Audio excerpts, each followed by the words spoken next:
Real Music exclusive. I grew up like a savage.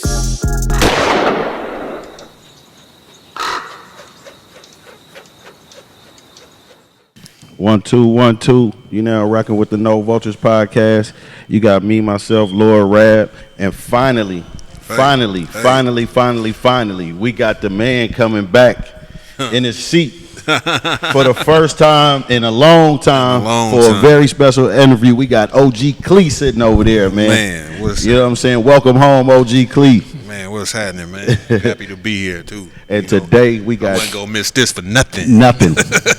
And today we got two very special guests. Now, people like to throw that shit around, the face of boxing, you know what I'm saying? But we got the face, the business, everything, the principles, the sweet science. We got everything in the room. We got the father-son duo, Devin and Bill Haney on No Vultures. Yes, sir. Thank y'all for having us. Man, we got the undisputed, you know what I'm saying, and about to be new. Yes, sir. You know what I'm saying? Yes, sir. You know what I'm saying? For a long time, because he's been still for so long that I had to get it right. That Pull that mic up, Bill, to you. I had to get it right. That's perfect. It's going to be on December the 9th at the Chase Center, home of the Golden State Warriors, and no other than Devin Haney. And just like you said, it's going to be new. Yeah. I want to give y'all the No Vultures disclaimer, man. Me and bruh started this podcast because we saw what everybody else was doing, right? So we saw Gillian Wallow, we saw $1 million worth of game, we saw Drink Champs, we saw everything, but we never had nothing on the West Coast, especially from the Bay Area, for sure, from our perspective, because we got a different perspective on a lot of shit, you know what I'm saying? So we think different, we talk different, you know what I'm saying? And a lot of times people don't understand that. Especially from Oakland. We on a motherfucking island in Oakland, you know what I'm saying? Absolutely. Don't forget that part. Yeah. Absolutely. And you know the thing about the town, no matter where you go or where you land at, it's still in you. You know what I mean? Yeah, that's a fact. I think that's what's so misconstrued. Yeah. You know what I mean? Is that, when you move out and you move away, that it still ain't town business. Right.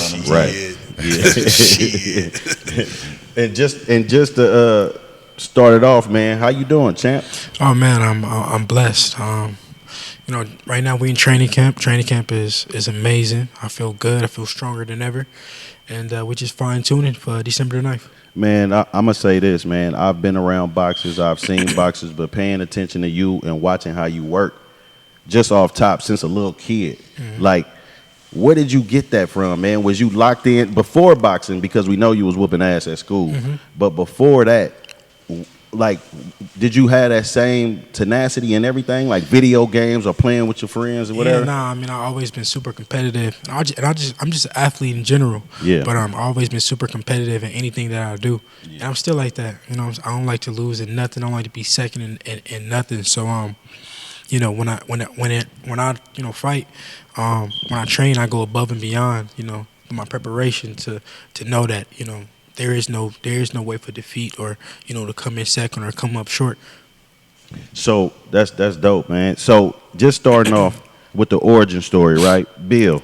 Before Devin is even here, because we've been talking about this media shit. This shit it's in my algorithm, right? I can't stop it. I've been going down a rabbit hole. I'ma just say it. They got Bill Haney fucked up. You know what I'm saying? They got Bill Haney fucked up. And if you can't say it, but I can say it, you know what I'm saying? That this guy is a thorough individual from where we from, a solid staple in this community, you know what I'm saying? A pillar, and people idolize and look up to you for a reason, a good reason, obviously, as we see the result of what's going on right now. But how does that feel, Bill, just to, be who you are and then be playing both sides of the game? Because it's a business. So, and y'all run your own business. Alhamdulillah, Allah has blessed me to live two lives. I lived one life being stupid and making a whole lot of mistakes. Clay, we did it, right? No doubt, man. Yeah, we did it. And, to have another go around and to watch this young man next to me make all the right moves, you know what I mean? And not fall prey to peer pressure and all the other shit. You know what I mean? Because it's not like, we can't have a truckload of cocaine, a diesel, you know what I mean? An airplane full of it, you know what I mean? And tearing down a community somewhere in this country or this world. But for him to put us all on his back and to do something positive and take our name and make it legitimate, Yeah. you know what I'm That's a saying? blessing, I think that's what isn't said a whole lot. You know what I mean? And I think if the younger generation could understand how much we need him and celebrate him when they do accomplish what he didn't accomplish and putting us all on his back, you know what I mean? I think that more of them would strive to it, you know. But they have this misconception about being square or being hip or slick or street. Man. You know what I'm saying? Clear, it ain't worth it, right? It ain't worth it, man. I tell my kids all the time, I made enough mistakes for all of us. Man. You know And what I'm saying? we gotta separate just in our community in general what's important and what's not important. What's more important in this story is fatherhood, for one, and a son that's willing to listen to his father and be guided and directed. Because number one, the youth are misguided and they don't listen. You know what I'm saying? Because they don't have a lot of shit to respect. So the fact that you held it down for your, not just this kid, for your kids, you know what I'm saying? They hold the same respect for you. That's commendable. But you know what's special about him? Because a lot of people look and they idolize and they worship and they hang on to the shots that you made. You know what I'm saying? Mm-hmm. He was able to see the shots I missed and go make them. You know what I mean? Exactly. That to have the wherewithal to say, okay, Pops, that's my man. But now he ran up some points on the board. Now I'm gonna go run it up. You know what I'm saying? So I always say alhamdulillah, and I want to let everyone know in the town. You know what I'm saying? Like right when you be thinking that it's over, right when you think that you know what I mean. For you, you don't have another shot, and then you look over and you see your son. You know what I'm saying? Right. Man, and you know he got so much potential and so much, you know what I mean, a future and promise. And the one missing component might just be you. You know what I'm saying? It just might be you.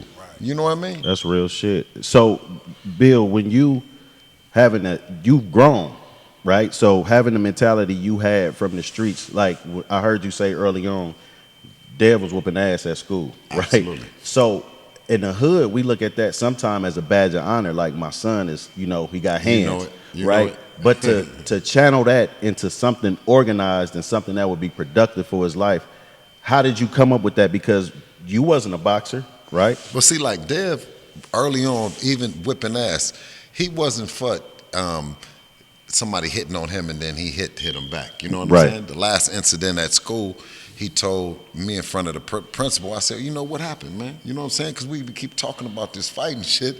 And even me and him, we fight at home about him fighting at school. Right, You know what I'm right, saying? right. And you know, I don't want to lose my boy, so I come in, you know, like a parent, like I don't know what's going on or something. Like, so what's going on? What happened, Dev? And Dev said, he was about to hit me. I said, oh, shit. Right? Because just like you said, you want your boys to not be in there crying and shit. You want them to get off first, right? Ain't that we, on the east That's side, what right? we learn. We learn to get off first. For sure. But at the same time, you know, I don't think that I think the kid was bluffing. And I think that Dev had all the equipment, had all the heart. And I asked him, I said, man, you think you tough, so you want to go to the gym where other people know? And the man looked back at me like this. Let's go. I said, yeah. He said, okay. And then he looked back out the window, so I'm looking at the back of his head. I said, oh, yeah, I'm going to get somebody to get this. Yeah. Right? Man, to this day, I ain't found nobody. Found nobody? Yeah, man. Listen, I could. When you can't beat them, you got to join them, right? Yeah, no doubt, I joined man. on, and listen, and it was like the first time him going to the gym, man. It was like seeing what the coach said was a natural, but it was like seeing something like poetry, man. You like seeing a kid that found, you know what I'm saying? He found his passion, he found his thing. You know what I mean? And we've been riding that thing ever since. Dev, do you remember any of the kids from school? Nah, to be honest, I don't remember them too much. Yeah.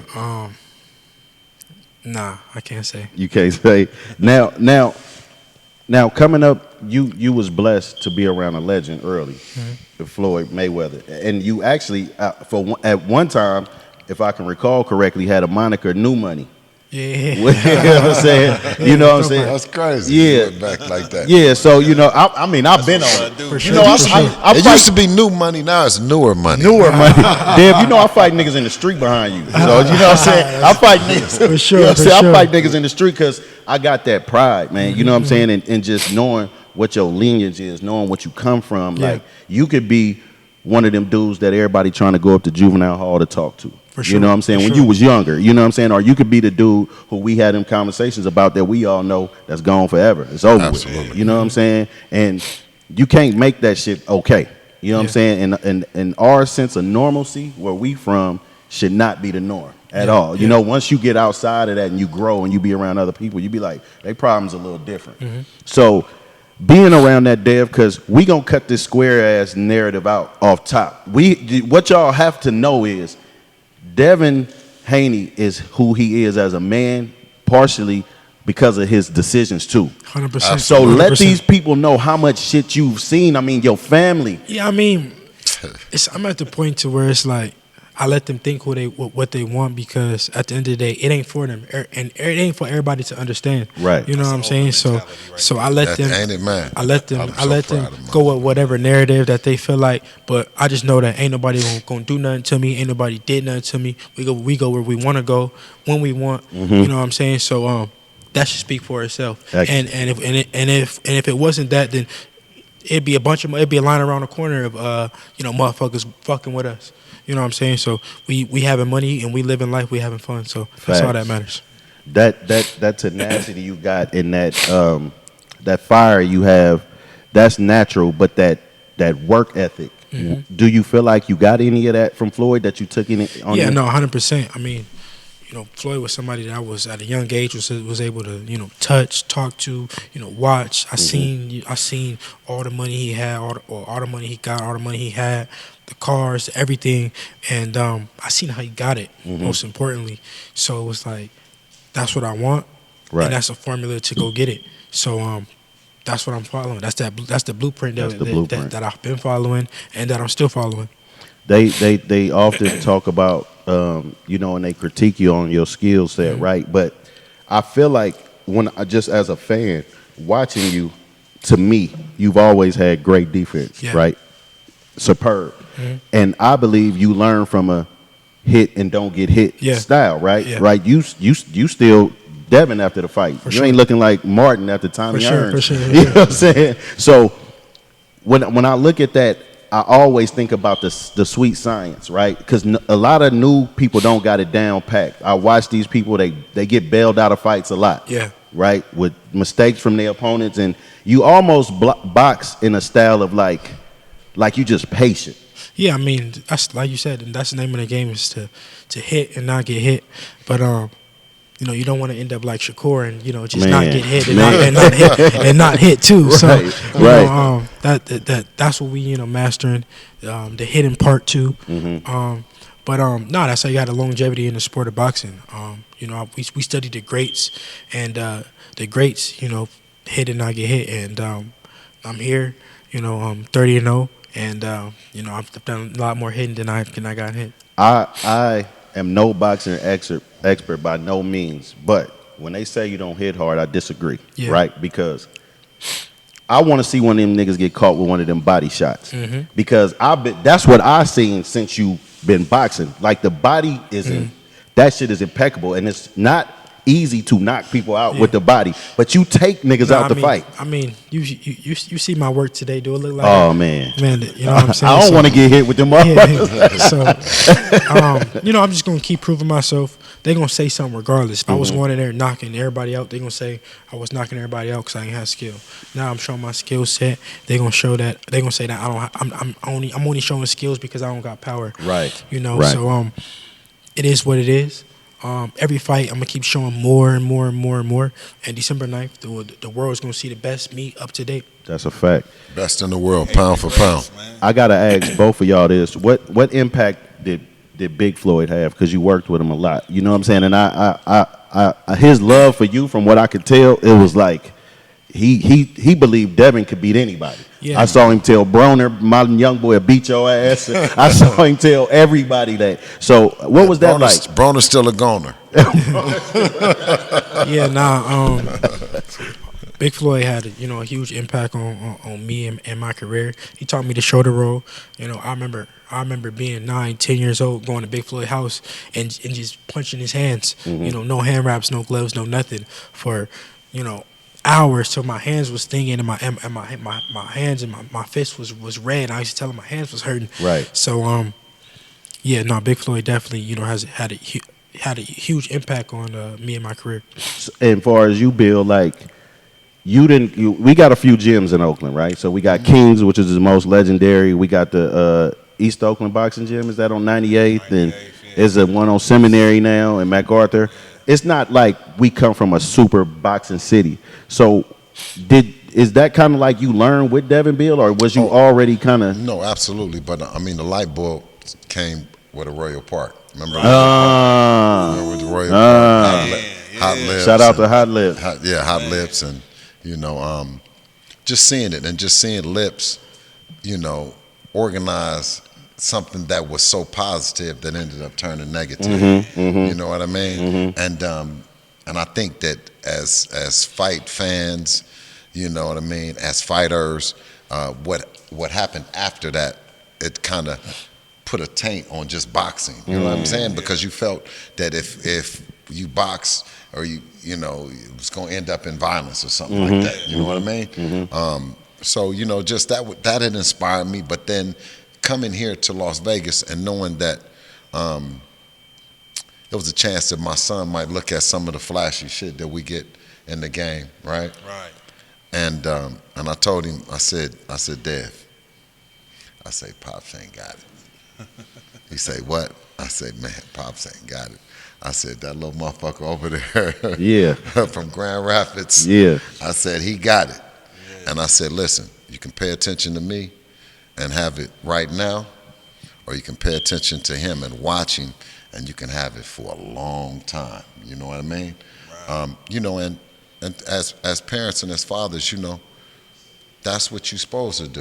You Absolutely. know what I mean? You're supposed to see him, and you know, you see that in your son, and then you lace him with it and you go out. You don't hold him back on your mistakes. You know what I'm saying? So if I could do it all over again, I would have stayed focused like Floyd with my respective craft. Right. And I didn't. So I watched that and I said, okay, Dev, now you got an opportunity to see a guy that stayed down on his craft. And that's what he does. And I think he inspires other guys and kids from Oakland and, you know what I mean, and all around the world. You know what I mean? Because it's hard work to get there. You know what I'm saying? And you know the misconception is that these guys talking about they streets and they selling drugs. And I ain't seen not one drug dealer. I ain't seen not one drug dealer do shit. Right. Do a motherfucking thing. So a nigga, I don't care if he was boosting, stealing, doing no job. And I just didn't want that for him because the misconception is that it's going to be all right. But me and you was just talking about it. We from the town and we don't know no niggas that did it. No. Not one. No. Not one. So all that them niggas talking about, you know, private school or this kind of school, nigga, don't be a fool. At my house it wasn't no school of fools. You know what I mean? So we was having real conversations and letting him know what's real. You know what I mean? That shit sounds senseless, man. Stay on blue. I'm just trying to stay racked up like you. Put an 8 in a 1 and do magic. Tryna stretch hair on like elastic. Eco-friendly drug dealer, I don't waste no plastic. Use all 4 corners of that baggie.